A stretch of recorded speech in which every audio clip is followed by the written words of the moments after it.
Hello, beautiful people. Spiegelman here, and today a small video about the boss because there was some questions. There were some questions on the Discord channel about how you can deal with this boss, and there are a few mechanics that actually will help you to survive.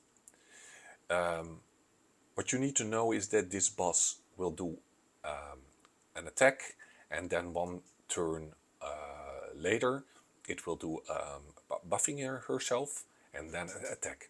And so what you need to know is that you want to survive these attacks, and you can do that in two ways.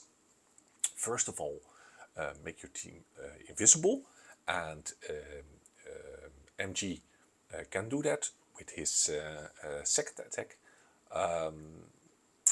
This also helps you to not get debuffed, and this is important. The second is that you want to shield up, and you can do that with the attack of Indra. It depends on how fast your team is. We can have a little look at my team. If I time everything correct, I can do a full battle without any debuffs, mastery debuffs on my heroes, and that especially because I get some turn meter from my Dianmu fourth attack, and with faction his second attack. So let's see if we can do that.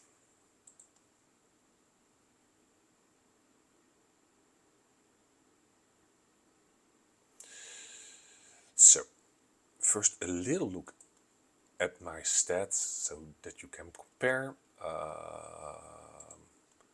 My MG has a speed of around 2350. Indra is not important. Almost 3k on my Diamo, and almost 2700 on my faction. I think that I can boost up him a little bit more. Important is his damage. You see a lot of defense and a lot of mastery, at least for my account. There, I think people should be able to get it boosted way more than me, but yeah, that's it. So important is that you, it's not like, okay, I want to go as fast as possible at the moment, or just click your S4 before your S2. It's really about management in time. And in this case, because I know that my MG can go before the boss, I don't need to turn meter boost at the moment. I keep this turn meter boost for the next round because I want to cycle him through his turns to get his S2 up again. So in this case, what I will just do is I will use this one and keep the turn meter for the next turns. And why? Because I know that my Indra will be before the boss, and I can give turn meter to him, and he will be before the boss, even though his speed is lower than 2500. If his speed would be higher than 2500, the speed of the boss, maybe I will not even use this one, just to skip the first turn basically. But you see, in this case I will do this as to defense up for even more damage on my Indra, turn meter and speed. And now what I do is I will do the S2 and make everybody invisible. It's for 2 turns, so that means that no hero can act 2 turns, only 1 turn, and still stay invisible. So now I will not use the S2 on Indra, because if I do that, he will do more damage, but he also loses his invisibility. I don't want that. So in this case, I will just do the normal attack. He stays invisible. One attack from her. And you see only one attack on MG. No debuffs. Okay. And now I can boost turn meter, because I want to get him as fast as possible available again. And with him available again, I mean his S2 available again, before the boss acts another time. And not act, because he will act first time by giving him a boost, but the attack version.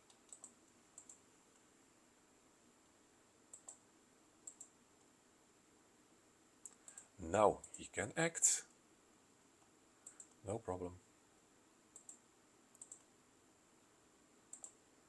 More attack. And I will do this attacks just because I almost know for sure that he will do his S2 again. If I am not sure that I can do the S2 again on him and makes everybody invisible and so not attacked by the boss the next time he attacks, I will keep my shield. So I will do only S2 S1 once, keep the second S2 available for the next turn he acts. In this case, I know for sure that he will protect my team. So I can just deal the damage.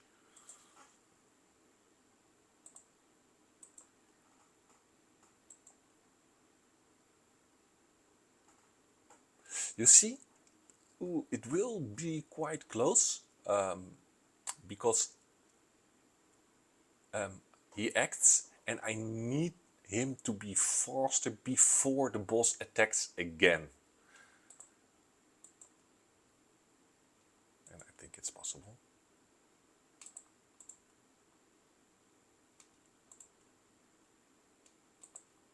Because C will give turn meter and speed up, so I know that he will be just a slightly bit faster than the boss. And you see, boss almost there. I can still protect the team. And now important again, not S2, because I don't want to I don't want the invisibility on Diamu to fall off, so just S1. And there is also another reason that I don't want to do this and this. She has speed up. She got it from her ultimate, and it stays there for 2 turns. If I will do the S2 and then the S1, her speed up falls off. And what do I get by using her S2? Nothing. I only use the S2 if, or I know for sure that speed up will fall off anyway, because there is already 1 turn gone, or I can use it to get another turn and use the ultimate right away. So in this case, just use her as one. Not only because you don't want the invisibility to fall off, but also you want to keep the speed up on her as long as possible.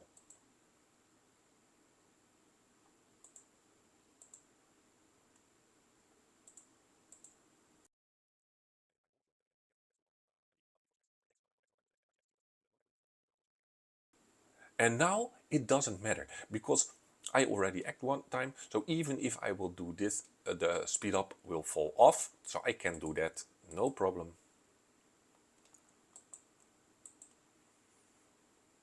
And in this case, I will not use the turn meter increase, because you see MG almost has his bar full. If I will do that, it will overflow and I will not use it so like in the full extent. So in this case, I will just keep it there. I don't need it, because I can still wait a little bit, because I have some time. When it's really needed, I can do that, but in this case, I will just keep it there. And you see, his S2 is up again, and you have all the time in the world to do that. Again, I don't need the turn meter boost. He will act before the boss. Doing this is a waste, and I will keep it for the next turn. He is not the one doing damage, and what will it do? It will do a heal. I don't need to heal. It cleanses debuffs or dot debuffs, not needed. It revives, not needed, and it gives turn meter. Yeah, that's really nice, but I don't need the turn meter.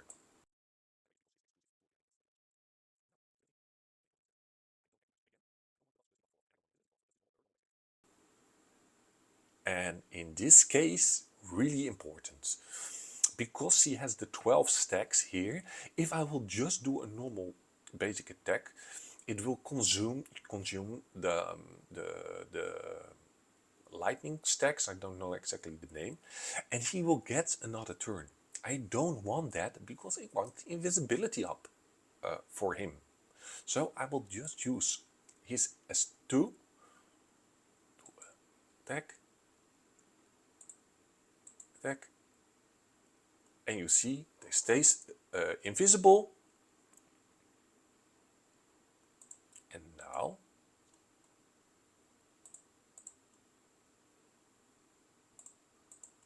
do this. You see speed off falls off anyway. And now I will do the nukes.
And you see, my first attempt was a little bit higher because I wasted an attack from Indra.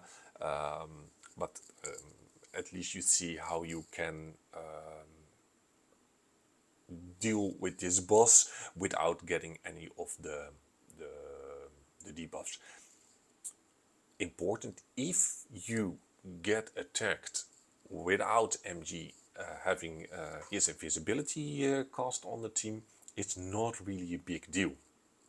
Because the first time you will not get the mastery debuff, you will get some kind of other debuff. But if you have that debuff and the boss will deal damage again, this debuff will give you a permanent mastery debuff, which will not be able to cleanse. So if you know that your MG is not fast enough, and I will show you just as an example, because it's might be a little bit difficult to not explain it well. So in this case,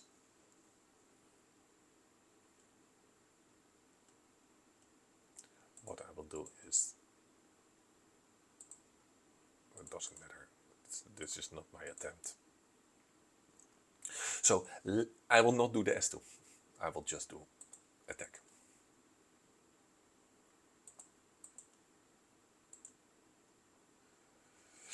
In this case, I know she will attack, and I know that my team is not invisible. So in this case, I will not do S2 as 1, because I want the shields to be as high as possible. And if I will do this S2 basic attack, his big shield with the 12 stacks will fall off, and it will be changed into a 2 or 3 stack shield.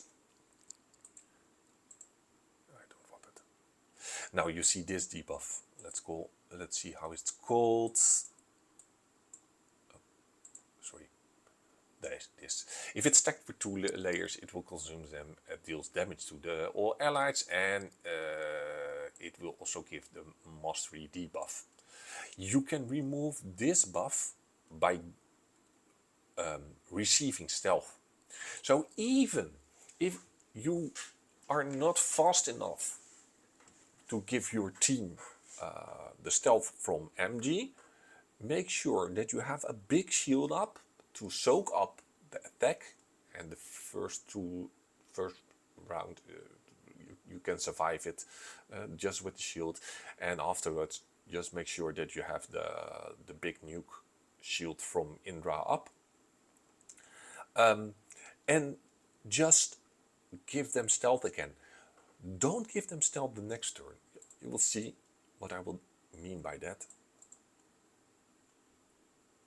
I will not do it now, because if I use S2 now, yes, the debuff will be removed, but her next attack will give it again. So I will just keep it there, wait casting the S2, the stealth, just before she attacks again. Then it not only removes the debuff, it also gives them stealth to protect them again from the next attack. So in this case, just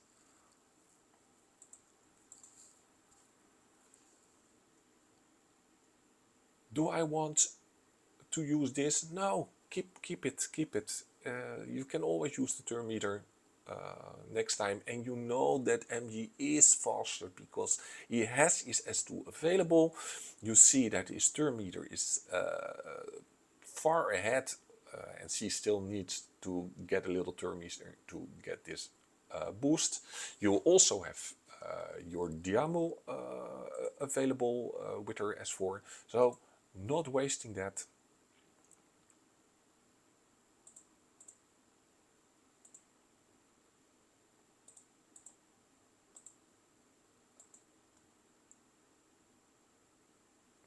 And now you see I will use this, and it removes the debuff. Not on him, but okay. That's a pity. You lose damage on him, but the most important is Indra for the damage. And it protects your team for her next attack.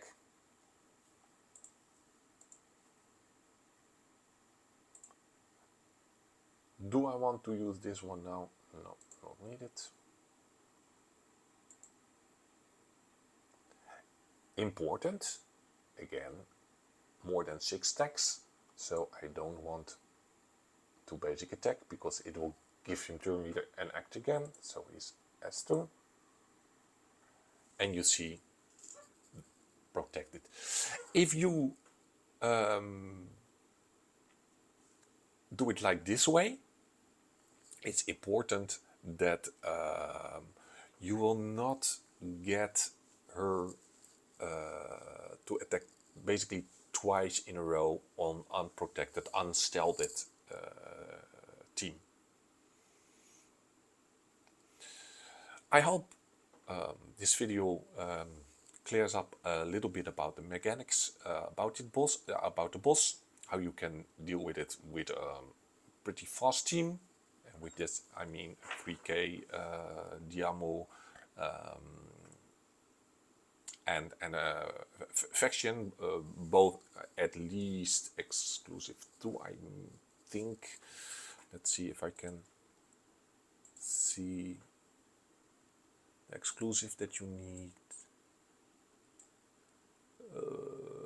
This one is important just for the first wave, and this one, yeah, after this cast increase all turn meter by 16%, and you get extra 4% from the Sake City Alliance, which I think are all of them.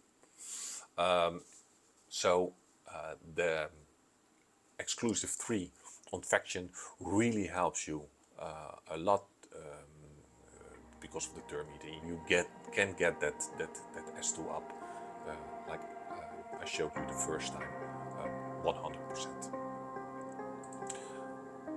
Thank you for watching. Until next time, speak on and out.